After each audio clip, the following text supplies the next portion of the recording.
জুবিন গাৰ্গৰ বাণী মানুহক দুখ দি ঈশ্বৰক পূজা কৰি লাভ নাই দুখীজনৰ মুখত হাঁহি বিৰিঙাব পাৰিলেই ঈশ্বৰক সেৱা কৰা হয়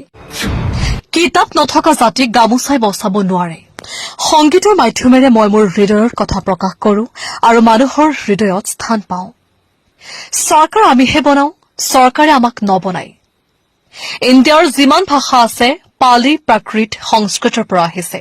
সেইটো ভাৰত চৰকাৰে দিব নোৱাৰে ভাৰত চৰকাৰে আমাক কি স্বীকৃতি দিব আমি সব দি আছো আমি তেল দি আছো আমি চাহ দি আছো গড় দি আছো জুবিন গাৰ্গ দি আছো অসমীয়া ভাষা ধ্ৰুপদী ভাষা হিচাপে স্বীকৃতি দিয়াৰ প্ৰসংগত nothing is free not even your death মনত ৰাখিব আমি নতুন প্ৰজন্ম হয় আমি ইচ্ছা কৰিলে দেশ সলাবও পাৰো জ্বলাবও পাৰো মই মানুহ মোৰ কোনো জাতি নাই মোৰ কোনো ধৰ্ম নাই মোৰ কোনো ভগৱান নাই মই মুক্ত মই কাঞ্চনজংঘা কিছুমান টকাৰ ধনী কিছুমান মনৰ ধনী মই মনৰ ধনী বেছি ধনী মানুহৰ লগত থাকি লাভ নাই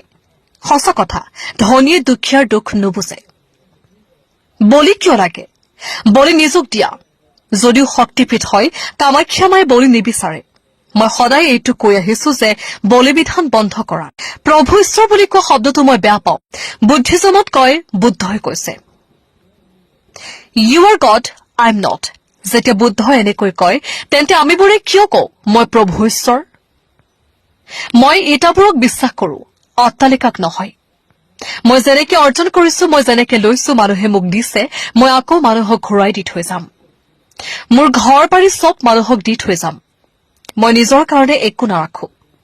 অকল চিতাখনৰ বাহিৰে চিতাখন খালি মানুহে জ্বলাব লাগিব